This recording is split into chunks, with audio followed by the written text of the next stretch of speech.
So my question is in the paper 2, the polity governance, there is a section which is Indian diaspora. Yeah. Generally, student overlook that area. So from where did you prepare and what is the utility of that area? I mean, every year you have seen that UPSC is asking questions related to Indian diaspora. See, I did not cover any coaching institutions notes for this subject. What you can do is that you should follow the paper religiously. Enough articles come around the year about the diaspora, especially regarding the H-1B visa issue or contribution about the diaspora or their role in the soft power of India, or pressure groups that are active in other countries in which Indian diaspora is an active member of. You can do those things. Secondly, if you want to collect specific examples of how Indian people or people of Indian origin are doing well as part of Indian diaspora, that you can do. You can make a list of examples of people contributing to various sectors, and that can be sprinkled over the answers to create an objective impact rather than your answer looking subjective. Other than that, I don't think anything else is necessary, because the question will be so varied that you might not be able to cover it in your preparation, and the cost benefit is not that favorable. Yeah, I think cost benefit analysis should be done prior to doing anything in life.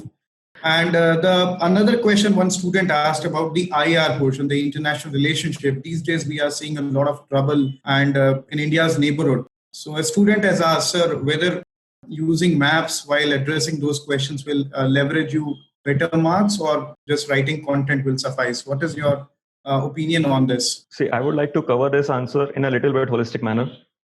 Every new aspirant who starts, let's assume that you're not a PSIR candidate.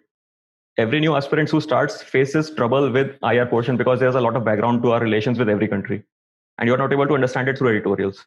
So what I would advise them to do is go through Mr. Rajiv Sikri's book 1. That will give you a background of things, and if you are having trouble recollecting those, you can revise specific chapters. So that will help you understand what is going in the newspaper, and read the newspaper religiously entirely all throughout the year. That will help you immensely for IR. So I personally do not subscribe to the idea of relying on coaching's notes and reading the monthly summary every month so that you are able to save time. I don't understand that. I have a different strategy, with due respect to every topper who has done that. Secondly, sir, about the diagrams, my rule of thumb is that the least amount of time an examiner will require to check your copy, the least amount of frustration that you will generate for him or her, the more marks you will get. So if you are able to add value through your diagrams, if you are able to illustrate your point better through your diagrams, then by all means, please go ahead. One another thing that many selected candidates have done is that suppose you have less content in an answer, then go for a bigger diagram. People do that. And it is not something that is very common or you should be doing in every answer, because that way your quality will reduce.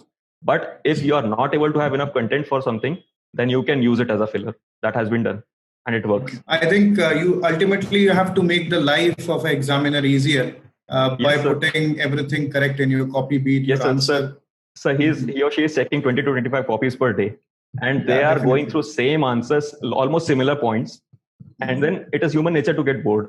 And if your presentation is poor, if your writing is bad, then you can say theoretically that, oh no, my content is good, I should be given marks, but they are also humans.